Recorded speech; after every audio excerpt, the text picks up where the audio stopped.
Some people call me Puffin, some people call me Puffy, Puff Daddy. I prefer to be called Lindo.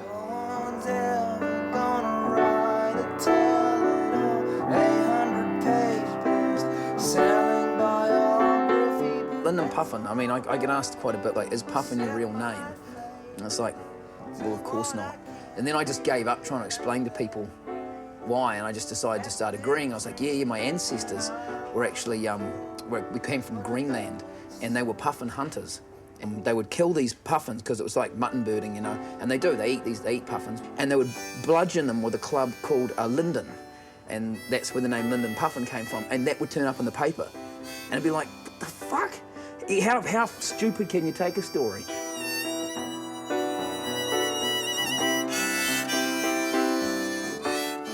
But basically, the Puffin construct came from, I put this glam rock band together, started playing sort of original songs. A couple of years out of high school, we called ourselves the Puffins, and everyone kept asking us if we were gay. So maybe that name is gay, I'm not sure.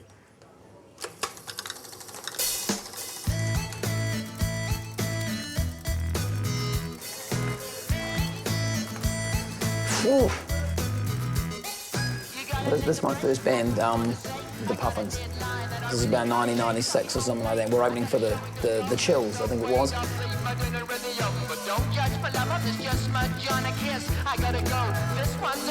The Puffins are kind of glam rock punk band, I guess you'd call it. Some people call it gay glam rock punk. They're pretty camp, and big hair, makeup, plucked eyebrows, you know, the huge big costumes and feather boas and stuff. It's a really weird trip watching this stuff now, right, and thinking, that's me, I'm pretty sure that's me. I can kind of remember this happening, but it seems like somebody else in a weird way. What is that? What exactly is he doing there on the stage? Oh dear. Oh look, there's a great bit of builder's crack though, so we're entertaining anyway.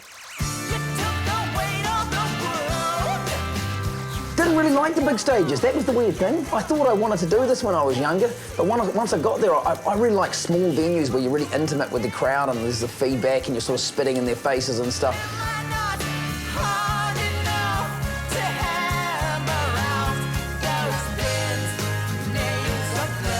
People thought we probably thought we were going to be the next big thing for a few years there, and we gave it everything, and I think we hoped it would happen, but it didn't, you know. But it was real good fun for a while, and we all lived together, pulled all our resources into it, and totally believed in it for a bit there. And it was heading in the right direction, and then, I don't know, just, it wasn't really egos, we didn't have any fights, we didn't have some huge breakup, we just got over it. And I started getting into the solo thing. You and I keep on colliding.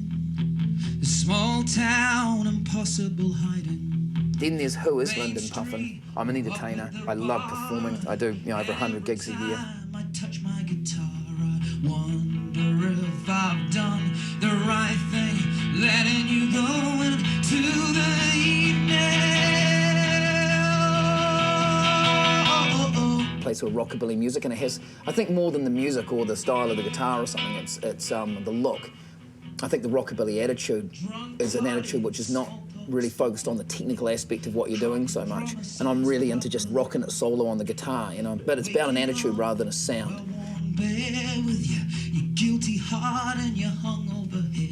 Because I'm a folk musician, I believe in the folk, I believe in the people, the normal, you know, the good, just honest people that come along to my shows. I believe that in a community, there's the guys, there's the garage, there's the fish and chip shop, there's the underpaid teachers, and the bookshop and everything. There's all these people that do that, and then there's the musicians, and they fit into that little cog there, and they're no more important than that, you know. Putting musicians and actors on some sort of pedestal and, you know, putting red carpet in front of them and having an award ceremony every second week is an absolute bunch of arse. And we fit into this little bit, and at the end of a week, other people have worked real hard, lots of PAYE, into the dole, back to me. I go out, play a gig, hopefully it's a cash gig, and I play and I try and entertain them and say, thanks very much for working hard all week, you know, let's go and have a great weekend, let's watch some sport, let's watch some art. Yeah, you'll know who you are. I like my audience to be made up of pretty real people, and it's taken me a while to get to that, to be comfortable enough with myself to do that. I think that was the supermarket. The supermarket's right behind us down in here, and that was the supermarket calling out for someone else to get to the checkout. Today's specials: raw Gouda apples, $2.99 a bag, New Zealand chicken drumsticks, $5.99, and tonight at the Wonder Bar, Lindon Puffin. Thank you. I grew up in a supermarket. My parents had the little supermarket called the Four Square. It was called Key Stores back then on the main street of Picton. Like, it's why I live in Littleton for, because Littleton is like Picton, but with Christchurch probably instead of Blenheim. Blenheim's pretty hard going, still is. Christchurch is probably better a bit.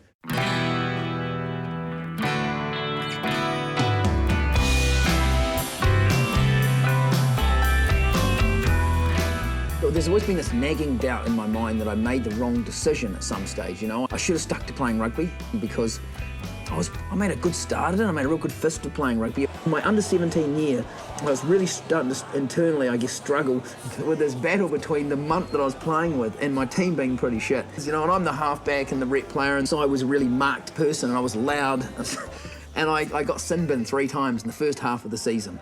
And I had to go in front of the judiciary, the North Canterbury judiciary, who said to me, you'll be able to take a stand down, a month stand down. I wasn't able to play for about a month or something. And I never played again after that.